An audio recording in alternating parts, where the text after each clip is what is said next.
How are your rookies doing so far in 2023? We'll find out how they've shifted in our rankings right now. Let's go.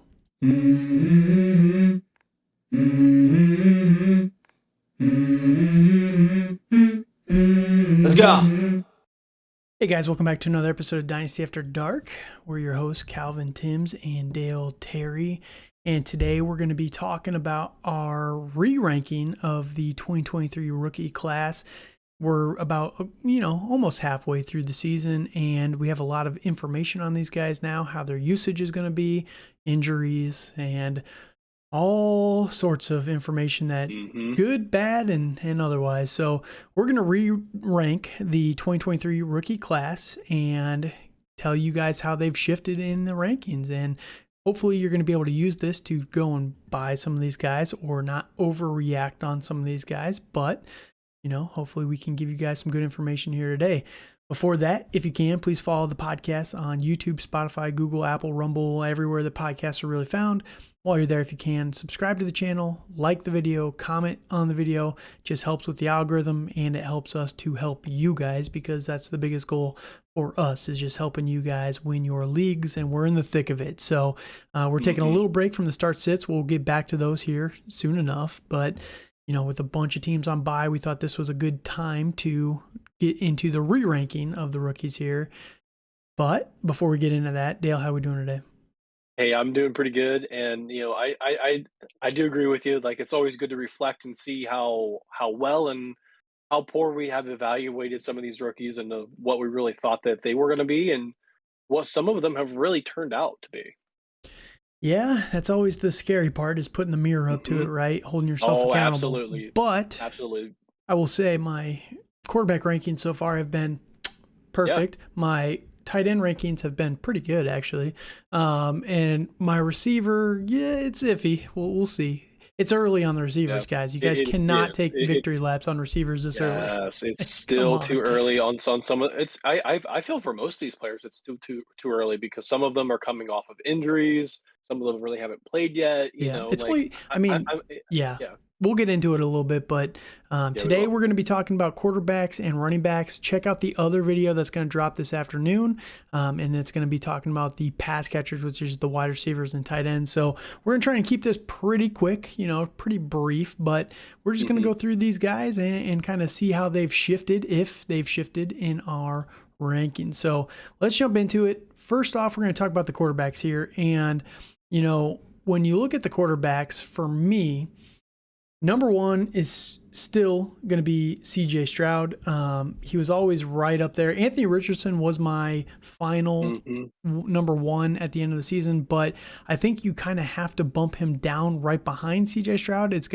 So for me, I have Stroud 1, Richardson 2, but both in that top tier.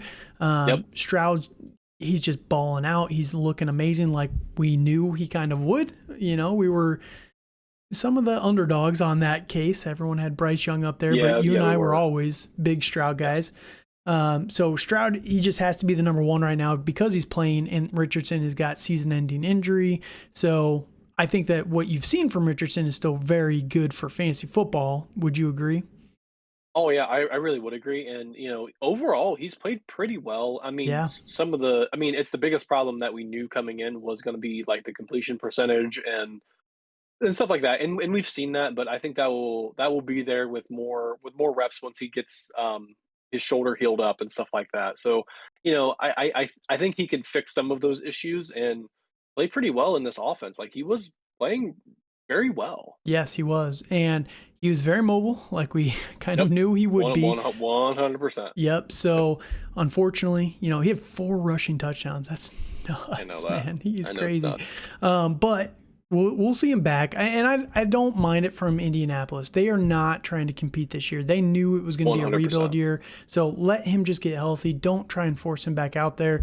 They're in the talks for Jerry Jeudy, all that stuff. So they're going to get a couple more weapons. But as of right now, CJ Stroud is number 1, AR right behind him at number 2. But again, they just flip-flopped in the top tier. I had a pretty big tier gap between them and Bryce Young pre-draft. I am so happy that this is, and it's even more massive right now. Like I almost feel like it's like if you want to jump to a tier 3 for them and not even have a tier 2 for Bryce Young. I feel Yeah, on Bryce Young, I feel it's so night and day, and I'm more like I figured Bryce Young would struggle a little bit, but I didn't think he was going to struggle this much. Well, dude, I don't know what people expected. He's a I know. guy who played behind one of the best offensive lines in college Yes, he did. football. He's Yep. a small guy. He goes to the Yep. worst offensive line.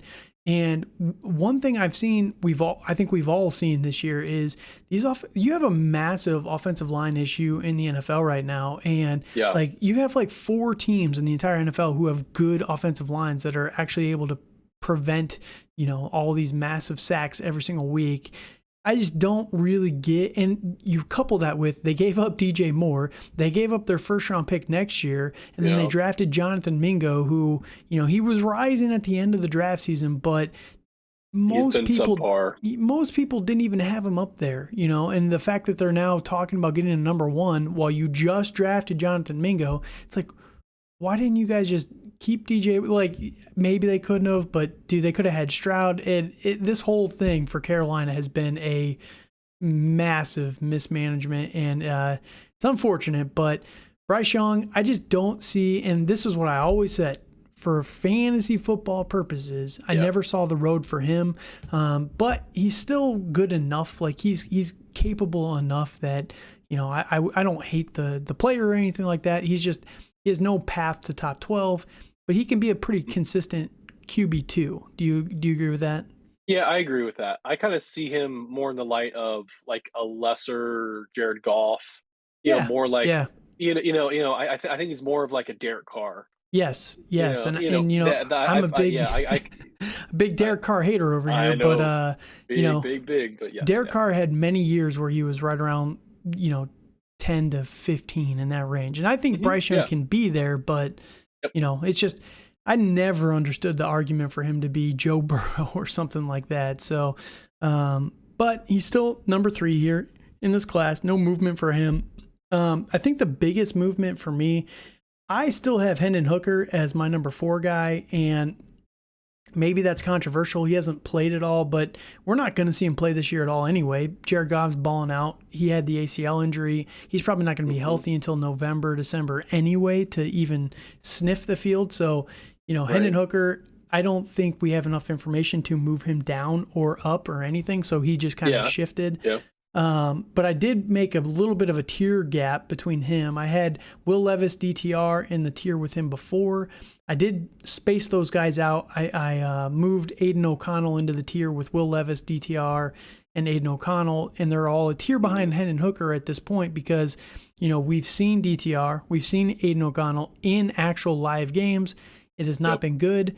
Will Levis can't get the field over Malik Willis. Maybe we'll see this week. We'll find out this weekend.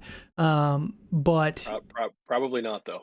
Probably not. And if you're not even good enough to beat out Malik Willis, who's terrible, that makes me nervous. But we'll see when he actually gets on the field. So maybe Will Levis can kind of bump up a couple of tiers here, but it's kind of a long shot there. Yeah, I kind of group all of those guys that you listed in the same general tier. Right. I'm feeling less and less good about Hendon Hooker with how Jared Goff has played. I'm not too worried about that, but yeah, I hear you. With him being in a contract year, like I really think the Lions are going to extend Goff. I wouldn't be shocked. And He's playing out of his mind. yeah. He's playing fantastic, and that really puts Hendon Hooker in a really bad spot, dynasty wise. Yes, So that's fair. he's an older he's an older rookie to begin with, and if you're signing Goff to a 3-year deal, he's going to be 28, 29 before he even sniffs the field. No, that's what and with Hendon Hooker, the counter argument to that is, sorry to cut your point off. My counter argument to that for Hendon Hooker is you paid almost nothing for him, and look at what Jordan Love was. Like Jordan Love spiked in value 3 years later, so it's not impossible for him to still maintain some value in a couple years. But you're not wrong. You have to sit on him for a little while. So yeah. Well, and the problem too is his age eventually. Like I feel it's different with Jordan Love. Like at least with Jordan Love, like he came out as a 21, 22-year-old, and he's with all this talent. But now we have Hendon Hooker, who really was a 1-year breakout, it seemed, at Tennessee, Right. and We'll he may see. not even get We'll to see see. the field at all. Right. So, If anything, what you're really hoping for Hendon Hooker is kind of a Geno Smith route for his NFL yes. career. Geno, Yes. he came out early, didn't do anything, and then made his resurgence at 32 years old. So it's not saying that Hendon Hooker is going to have to wait till he's 32, but, he'll be an older player if he ever gets the start. So we'll see. But again, I just don't think there's enough information to move him Yeah. anywhere at Agreed. this point. Yeah. But, let's go to the running backs here because I don't really think there's anybody else worth mentioning. I did have Stetson Bennett, but he actually got cut from the team. So Yeah, he did.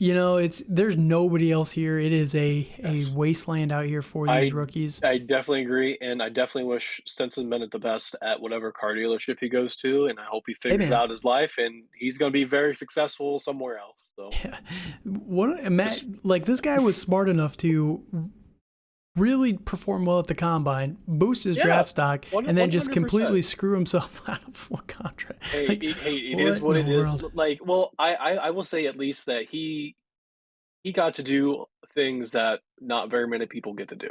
That is So, fair. You got two college titles, exactly. so Yep. all right, let's jump over to the running backs here.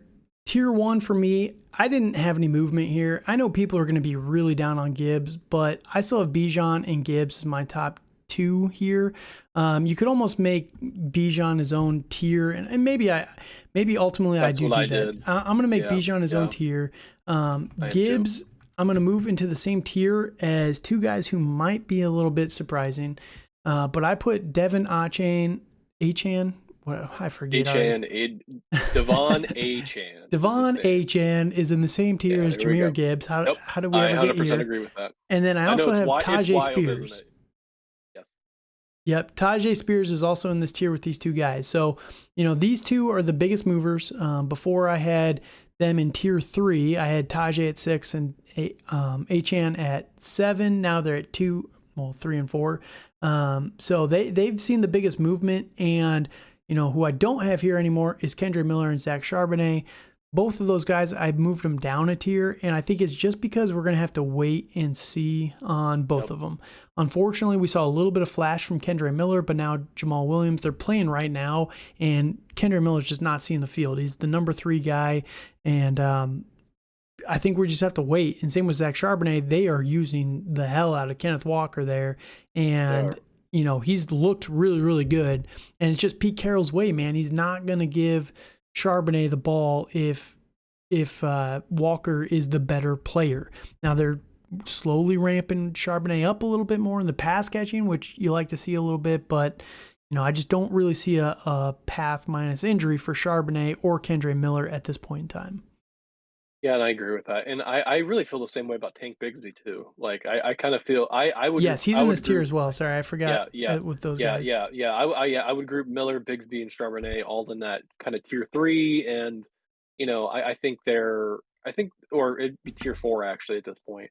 But yeah, I kind of feel they're all in the same boat. They're all wait and see. They're all the backups, and Right. I think they're going to be more relevant next year. Like especially with Kendrick Miller, if he's able to stay healthy. With Alvin Kamara probably not going to be back on the team and stuff like that.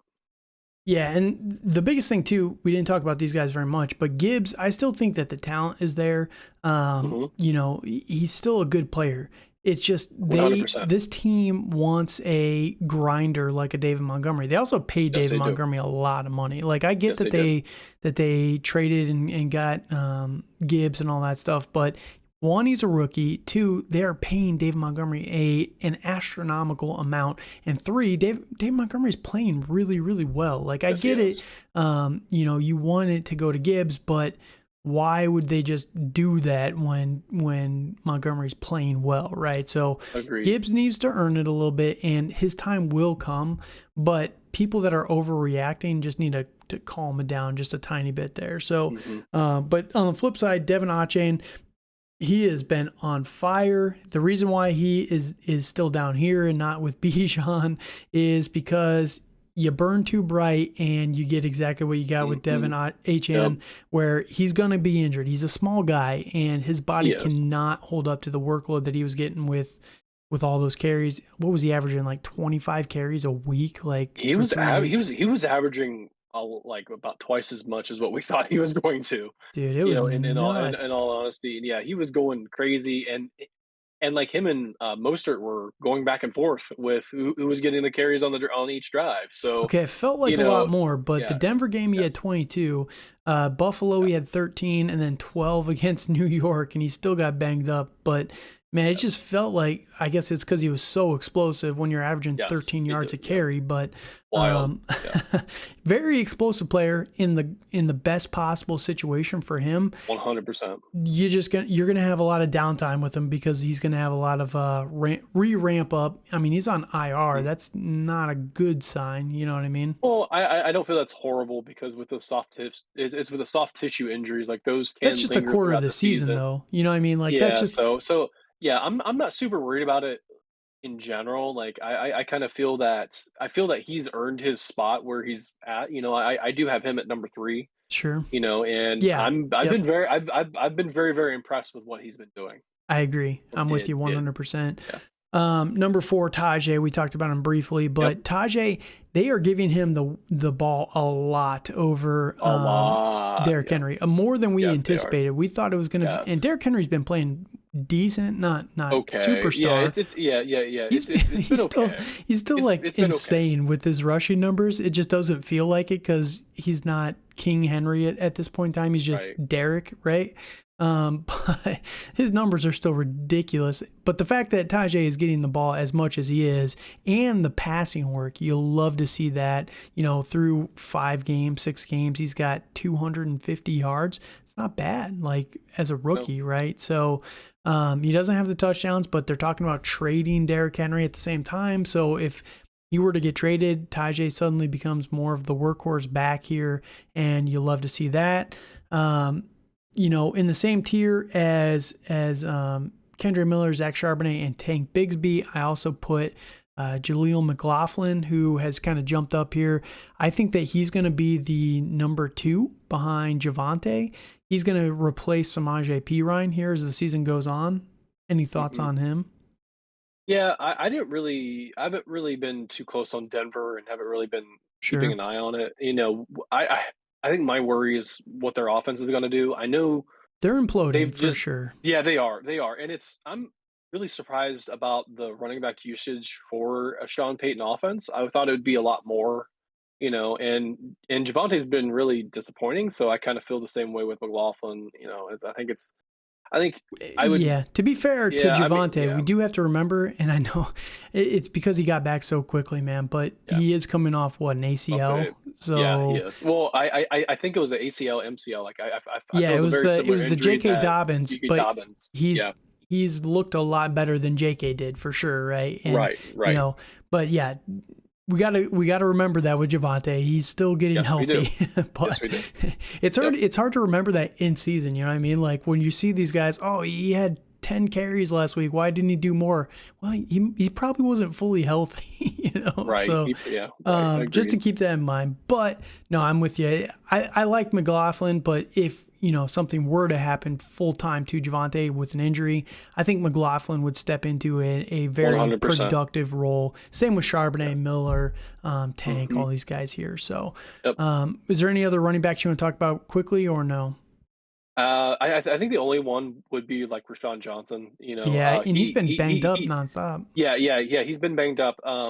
He was earlier in the week. He was trending to play this week. I'm not sure if he's going to, but I think he's someone to keep an eye on because he does get a lot He of missed passing game practice work. again today, so Yes, he did. probably Yes, he not. did. So he's probably not, and we're recording on Thursday. So, You're right. yeah, he's probably not going to play this week. But I think he's someone to just monitor. And my hope is that Luke Getsy gets fired. Like Yeah, they're last gonna week, fire this whole they're going to coaching staff fire them after and the just year. move It's not on. gonna be in season, Oh, but it's yeah, fine. but let's move on. Out of the other guys that we've ranked, preseason, he's the only one that is notable. Right, Sean Tucker is nothing. Chase Brown is nothing. He's right. behind even Evan the second Hall's string. nothing. Yeah, Yeah, it's just yeah, yeah. There's nobody else yep, really. The only other guy would be yep, Demarcado, but just somebody to watch there. So, right, um, yep, So that is the running backs. Big movement in the running back position. I think there's going to be a lot of movement with the wide receivers, so make sure you guys check that video out a little bit later. Again, you can find us on Twitter at TDC_Calvin for myself, at Dynasty_Dale for my co-host here. You can find the podcast at FF After Dark, and our betting podcast will be coming out on Saturday still. So hopefully you guys have been following that. I've hit a couple of good parlays the last couple of weeks and made it some decent money the last few weeks. So hopefully you guys are following that, and that'll be dropping on Saturday. So if you're looking to make a little bit of extra side cash in a more responsible, safer, realistic way, go listen to that podcast. So that said, thank you guys so much for listening. Until next time, have a good night. And we all got dreams, we all want things, but what you gonna do for it? How you gonna move for it? What you gonna be?